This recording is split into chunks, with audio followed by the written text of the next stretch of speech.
하나님의 말씀 누가복음 11장 1절부터 4절입니다.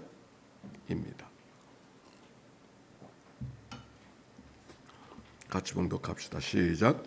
예수께서 한 곳에서 기도하시고 마치심에 제자 중 하나가 여짜오되 주여, 요한이 자기 제자들에게 기도를 가르치신 것과 같이 우리에게도 가르쳐 주옵소서.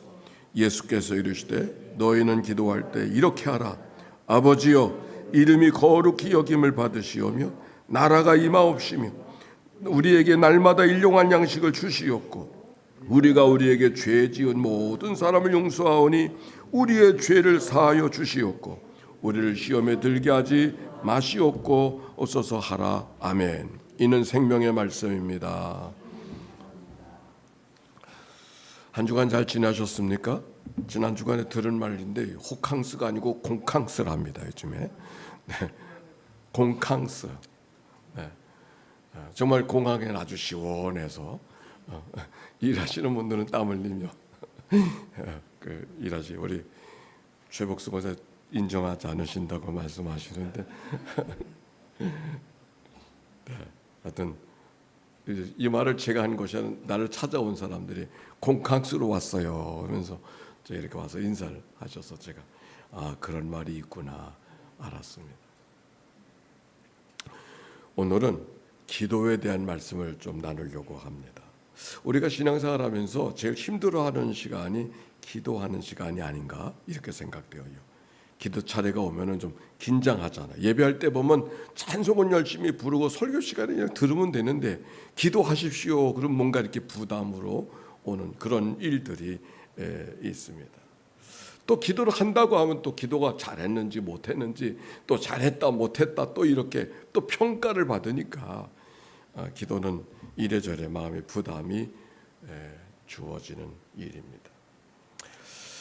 그러면서 오늘 기도에 대한 가르침이 오늘 성경 속에 너무 소중해요. 제자들이 예수님께 청했습니다. 세례 요한이 제자들에게 기도를 가르쳐 준 것처럼 우리들에게도 기도를 가르쳐 주셔서 예수님의 제자들이 예수님께 청을 하는 거예요. 혹시 여러분에게도 그런 청이 없는지 모르겠어요. 그래서 주님이 가르쳐 주신 기도가 주님의 기도인 것이죠.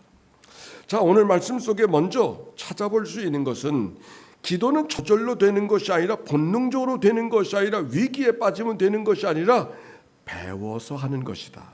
그렇죠? 기도를 가르쳐 달라고 했고 주님이 그들의 청을 말씀하시면서 반응하시면서 가르쳐 주신 기도가 주님의 기도니까 앞뒤를 보면 기도는 배우는 거구나 하는 것을 알 수가 있는 것이죠. 우리가 이 시간 기도를 배우는 시간이 되었으면 좋겠어요. 성경에 보면 예수님께서 습관적으로 기도하셨다 그랬어요. 누가복음 23장 39절의 말씀. 예수님은 습관을 따라 감람산으로 기도하러 가셨다. 습관적으로 기도하는 것. 베드로와 요한은 제9시가 되매 기도하러 성전에 가는 습관이 있었기 때문에 그때 나면서 안진뱅이를 고쳐주시는 이야기가 사도행전에 기록이 되어져 있죠. 시편 55편 17절에 보면 다윗은 저녁과 아침과 정오에 기도하며 여호와께서 우리의 기도 내 기도를 들으시리이다 이렇게 고백하는 이야기가 시편 55편에 기록이 되어져 있어요. 그래서 일반적인 유대인들은 다 이스라엘 백성들은 저녁과 아침과 정오에 늘 습관적으로 기도하는 그들의 모습을 성경 속에서도 발견할 수 있습니다. 우리가 좋은 신앙인이 되어졌다고 하는 것도 그렇지 않아요? 우리가 어떤 영적 습관을 갖고 있느냐 이것에 따라서 삶이 달라지는 거죠. 기도의 습관이 배어져 있는 신앙, 예배가 습관이 되어지고 말씀 묵상이 습관이 되어지고 감사가 습관이 되어지는 우리가 여러분의 삶 속에 무엇이 영적 습관으로 남아있는지 그 습관이 어떤 습관인가에 따라서 우리들의 신앙생활이 좋은 신앙생활일 수도 있고 그렇지 않은 신앙생활일 수도 있는 거예요. 영적인 좋은 습관. 바라기는 우리가 기도가 습관이 되어지고 감사가 습관이 되어지고 말씀 묵상이 습관이 되어지고 주님이 가르쳐 준 은혜와 사랑을 같이 나누는 습관이 우리들의 삶 속에 여러분 안에도 늘 계속되어 주시기를 바랍니다. 그런데 오늘 예수님께서 가르쳐 준 기도가 이렇게 시작해요. 22절 봅시다. 시작. 예수께서 이르시되 너희는 기도할 때 이렇게 하라. 아버지여 이름이 거룩히 여김을 받으시오며. 어떻게 하라가? 거기까지 2절만 시작. 기도할 때 이렇게 하라. 시작. 아버지여 이름이 거룩히 여김을 받으시오며라고 하는 말씀. 똑같은 말씀이 마태복음에도 기록되어져 있는데 마태복음에는 이 가르침이 제자들이 예수님께 기도를 가르쳐주는 얘기로 청하지 아니하고 예수님이 산에 올라가 제자들에게 산상수훈을 가르치는 것 가운데 주기도문을 이야기하고 있어요. 조금 다른 게 있어요. 마태복음의 말씀에 보면은 하늘에 계신 우리 아버지요 이렇게 시작하고 있어요. 누가복음에는 하늘에 계신 이건 빠져 있어요. 우리라는 말도 빠져 있고 마태복음과 누가복음의 두 주기도문에 대한 말씀인데 근데 공통적인 게 있어요. 뭐가 공통적인가?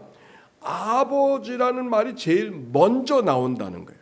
마태복음은 하늘에 계신 먼저 나온 것처럼 보여지지만 이거는 한국말 번역이기 때문에 그래. 원래 원문은 아버지여 우리 하늘에 계신 이렇게 되어져 있으면 공통적인 거는 아버지라는 말이 제일 먼저 나오고 있다는데 우리가 주목을 해야 하는 것이죠.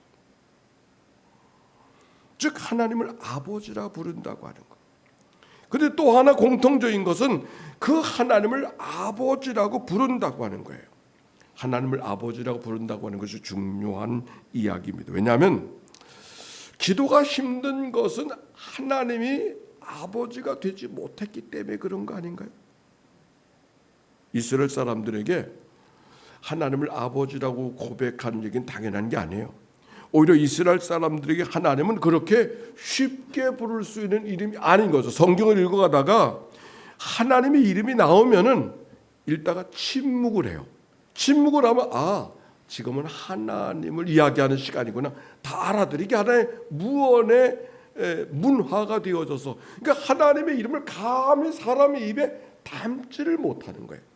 마치 어르신들의 이름을 입에 담지 않는 것처럼 하나님의 이름은 더더욱 하나님의 이름 자체는 불러지던 이름이 아니기 때문에 하나님의 철자 가운데 모음이 없어요. 그러니까 모음이 없으니까 그냥 기록되어지는 것일 뿐이지 읽혀지지 않는 불러지는 이름이 아닌 거예요. 우리가 어렸을 때 주일학교 때 하나님은 당연히 여호와 하나님 그랬잖아요. 근데 요즘에 보니까 야훼 하나님이라. 왜 하나님을 부르는 말이 없기 때문에 이게 좀 여호와로 부르다가 이게 여호와보다는 야훼가 맞는 것 같다 해서 지금 통일해 가지고 순복음 쪽에서는 성경을 번역할 때 다 야훼로 번역을 했어요. 순복 교회는. 그러니까 우리는 그냥 여호와로 있고 공동문 천주교에서도 다 야훼로 번역을 해서 사용하고 있습니다. 그거는 하나님의 이름은 기초부터 원래 사람의 입술에 담지 않던 이름이라고 하는. 그렇게 어려워하던 그 하나님을 아버지라고 부른다고 하는 것은 이게 너무 특별한 거예요. 그런데 하나님의 아버지라고 불렀다는 말을 조금 더 이해를 해야 되는 거예요. 이거는 단지 천지와 만물을 창조하지 그 하나님이 우리 아버지가 되신다 라고 하는 그 사실을 인정하는 그걸 이야기하는 것이 아니에요. 이 땅의 모든 것들이 하늘 아래 덮여 있는 것처럼 이 땅의 모든 일들이 하나님의 아버지나 어떤 지식, 어떤 깨달음, 어떤 사실을 우리에게 인정하는 것 그런 게 아니라는 거예요. 이거는 뭔가 하나님과 내가 어떤 관계 속에 있는가 하는 것을 아버지라는 말 속에서 찾아야 된다고 하는 말씀이에요. 하나님이 내게 어떤 분인가, 내가 그분과 어떤 관계 속에 있는가라는 그 관계성을 아버지라는 아버지야 이 말 속에 담겨져 있음을 우리가 깨닫고 주님이 우리에게 가르쳐 주기를 원하시는 사실 내용이 바로 그거라는 거예요. 미국의 한 대통령이 백악관 집무실에서 중요한 외국 인사들과 더불어 회담을 진행하고 있는데 모든 보좌관과 경호원들이 긴장한 표정으로 자리를 지키고 있었을 때 갑자기 문이 펄컥 열리면서 어떤 소녀 하나가 들어왔어요. 모두 놀라서 멈칫하고 있었을 때 대통령은 미소를 지면서 딸의 그 손을 내민, 얘야 아빠가 지금 좀 바쁜데 무슨 일이니? 그 아이의 손에는 그림책이 하나 들려 있었어요. 아이가 말합니다. 아빠, 이거 읽어주면 안 돼요? 라고 말했다는 거예요. 그 모든 인사들은 모두 놀란 표정이었지만 대통령을 말했어요. 이 아이는 나를 대통령이 아니라 아빠라고 부를 수 있는 그런 사람이, 이 자리에는 아무도 쉽게 들어올 수 없지만 이 딸은 언제든지 들어올 수 있는 거죠.